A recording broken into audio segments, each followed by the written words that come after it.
For 30 years, someone left a single red rose on my doorstep every birthday. No note. No name. Just a perfect rose at exactly 6 a.m. My husband knew about it. My daughter knew about it. But nobody knew who it was. This year, on my 63rd birthday, I woke up early and waited by the window. When I finally saw him, my entire world stopped. Because it was someone I saw every single day. I'm Diane Morrison, and I'm 63 years old today. I live in a quiet neighborhood in Portland, Oregon, in the same house I've lived in for 35 years. It's a modest 2-story colonial with a wraparound porch and a garden that my late husband Robert and I planted together when we first moved in. Robert passed away 5 years ago from a stroke, and our daughter Jennifer is 35, married, and lives just 10 minutes away with her husband Michael and their 2 children. My life has been, by most standards, ordinary. I worked as a librarian at the public library for 40 years before retiring. Robert was an accountant. We had a good marriage, a comfortable life. Nothing dramatic or extraordinary. Except for one thing.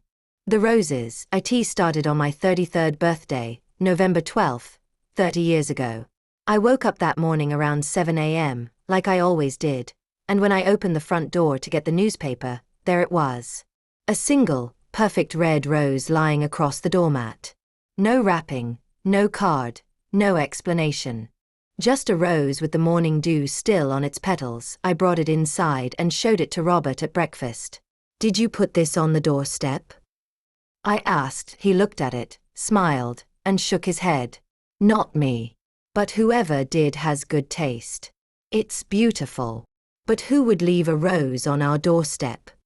Maybe a neighbor? Someone being kind for your birthday?" I asked around. Our neighbors hadn't seen anything. I thought maybe it was a delivery mistake, someone dropping it at the wrong house. I put it in a vase and forgot about it. Then, exactly 1 year later, on my 34th birthday, it happened again. 6 a.m., I heard something on the porch. When I looked out the window, I saw a figure walking away quickly, but I couldn't make out who it was. By the time I opened the door, they were gone, and there was another perfect red rose waiting for me. This time, Robert laughed. "You've got yourself a secret admirer, Diane." "That's not funny. It's a little creepy, actually." "I don't know," he said, picking up the rose and smelling it. "I think it's romantic. Someone out there thinks you're worth remembering once a year. As long as that's all they're doing, I don't mind." Robert wasn't a jealous man. He was secure in our marriage, confident in us. And honestly, he found the whole thing amusing. Every year, when the rose appeared, he'd tease me about my devoted admirer, and we'd laugh about it over breakfast. Year after year, the rose came. Always at 6 a.m. on November 12th. Always perfect, always red, always left on the doorstep with no note or explanation. I stopped trying to figure out who it was after the first few years.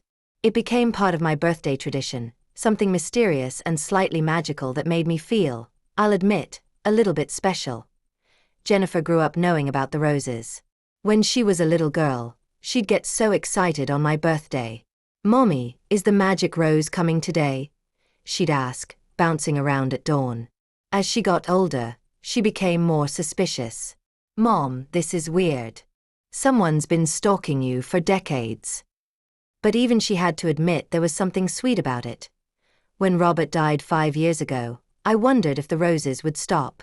Maybe whoever had been leaving them had been doing it for Robert's benefit somehow, or maybe they'd moved away, or passed away themselves.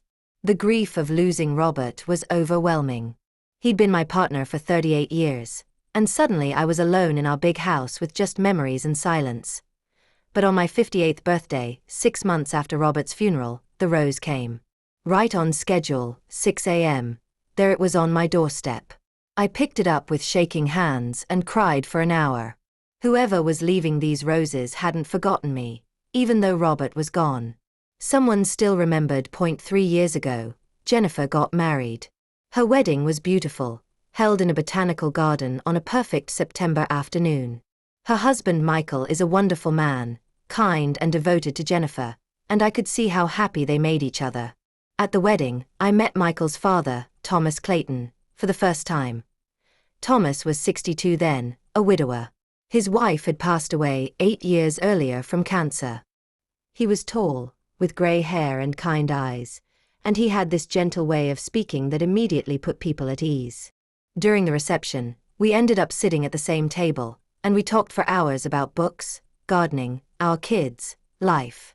He was intelligent and funny, and I found myself genuinely enjoying his company. After the wedding, Thomas became a regular part of our family gatherings. Sunday dinners, holidays, the kids' birthdays. He was always there, always warm and friendly, always ready with a good story or a helping hand. Jennifer loved that our families got along so well. "It's perfect, Mom," she'd say. "We're all one big happy family now." I grew to consider Thomas a good friend. We'd have coffee sometimes, just the two of us, and talk about everything and nothing. He never remarried after his wife died, and I understood that. Sometimes one great love is enough for a lifetime. I felt the same way about Robert. But I never, not for 1 second, suspected that Thomas was the one leaving the roses. This year, my 63rd birthday fell on a Tuesday. The night before, I couldn't sleep. I kept thinking about those roses, about 30 years of mystery. I'd accepted never knowing who my secret admirer was, but something in me had shifted. Maybe it was getting older, maybe it was being alone for 5 years now, but I wanted to know. I needed to know, so I set my alarm for 5:30 a.m. When it went off, I got up quietly, didn't turn on any lights, and positioned myself by the living room window with a view of the front porch. The street was dark and silent. I wrapped myself in a blanket and waited till exactly 5:55 a.m. I saw a car pull up slowly in front of my house. It was a dark sedan, one I'd seen before in my driveway dozens of times. My heart started pounding even before the door opened. When the driver stepped out, carrying something in his hand, the streetlight illuminated his face. Thomas Clayton. Michael's father.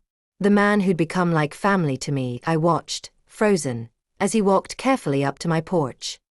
He was wearing a heavy coat against the November cold, and in his hand was a single red rose. He placed it gently on the doormat, exactly where all the others had been placed for 30 years. Then he stood there for a moment, his hand resting on the porch railing, and he whispered something I couldn't hear to turn to walk back to his car, and that's when I opened the door. "Thomas." He froze.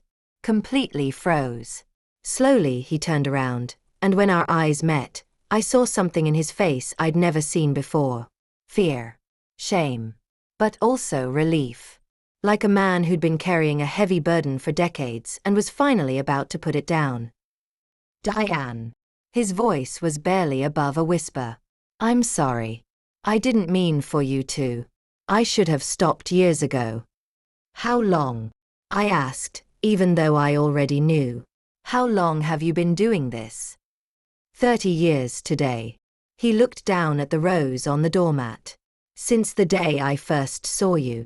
My head was spinning. "But 30 years ago, you were married." "I was married. You didn't even know me." "I know." He walked back up the porch steps slowly, like a man approaching something fragile. "Can we talk? Please. I owe you an explanation." I nodded and stepped aside to let him in. We sat in my living room, the same room where he'd had coffee with me dozens of times, where we'd laughed together, shared stories, been friends. But now everything felt different. "Tell me," I said. He took a deep breath. 30 years ago, my company was doing the accounting for the library's annual fundraiser. I came to the library one afternoon in early November to drop off some paperwork. You were at the front desk, helping a little girl find a book. The girl couldn't have been more than 6 or 7, and she was so frustrated because she couldn't remember the title or the author, just that it had a blue cover and a dog in it. I remembered that day. Not clearly, but I remembered working the desk, helping countless children find books. "You spent 45 minutes with that little girl," Thomas continued, his voice thick with emotion. "Going through shelf after shelf, showing her picture book after picture book, never once losing patience. When she finally found the right book, she hugged you, And you hugged her back like she was the most important person in the world. And I stood there watching, and something in my chest just broke open. Thomas. I was married. Happily married, I thought. I loved my wife. We had Michael, we had a good life. But in that moment, seeing you with that child, seeing the kindness and patience and pure goodness in you, I fell in love. Completely. Irrevocably. And I hated myself for it. Tears were forming in my eyes. I went home that night and I didn't say anything to anyone. I tried to forget about you. But a few days later, I saw in the newspaper that your birthday was coming up, November 12th. And I thought, I can't have her, I can't tell her, I can't disrupt her life or mine, but maybe I can do this one thing. One rose, one day a year, just to say that someone saw her, someone recognized how special she was. You've been doing this for 30 years, I said, my voice breaking. You've been leaving me roses for 30 years, and you never said a word. I couldn't. At first because we were both married. Then, after my wife died, you were still married to Robert. And even after Robert passed, you were Jennifer's mother and I was Michael's father. We were family. How could I tell you that I'd been in love with you for decades? How could I put that on you? You were at my house for Sunday dinners, I said. You had coffee with me. You were my friend. And all that time, you were the one leaving the roses. I treasured every moment I got to spend with you, he said softly. Every conversation, every laugh, every time you smiled at me across the dinner table. It was more than I ever thought I'd have. The roses were just my way of honoring what I felt, without asking you to carry it too. I couldn't speak. My mind was racing through 30 years of memories. Every birthday, every rose, every moment with Thomas over the past 3 years. How had I not seen it? How had I not known? I'm sorry, he said again. I should have stopped. I should have let it go. But every year, when November 12th came around, I couldn't help myself. I had to let you know, even if you didn't know it was me, that someone out there thought you were worth remembering. Why did you keep coming after Robert died?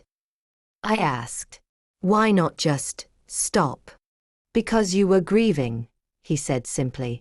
And I thought maybe, just maybe, it would bring you one small moment of comfort to know that someone still cared. That someone hadn't forgotten you. I looked at him, really looked at him, and I saw him completely for the first time. This man who'd loved me silently for 30 years, who'd never asked for anything, never demanded anything, who'd just shown up year after year with a single rose and a heart full of feelings he could never express. Thomas, I don't know what to say. You don't have to say anything, he said, standing up. I've said too much already. I'll go. And I won't leave any more roses. I promise. I'm sorry, Diane. For all of it. He walked toward the door, and I watched him. This man who'd been part of my life in ways I'd never understood. And suddenly, I realized something. Over the past 3 years, my favorite moments hadn't been alone in my quiet house with my memories of Robert. They'd been sitting across a coffee shop table from Thomas, listening to him talk about the book he'd just read. They'd been watching him play with my grandchildren at Sunday dinner, seeing the gentleness in his eyes. They'd been the comfortable silences we'd shared, the easy friendship that had grown between us. Maybe I'd been falling in love too, and I'd been too afraid to admit it. Thomas, wait. He stopped, his hand on the doorknob. Don't stop, I said. He turned around slowly. What? The roses. Don't stop bringing them.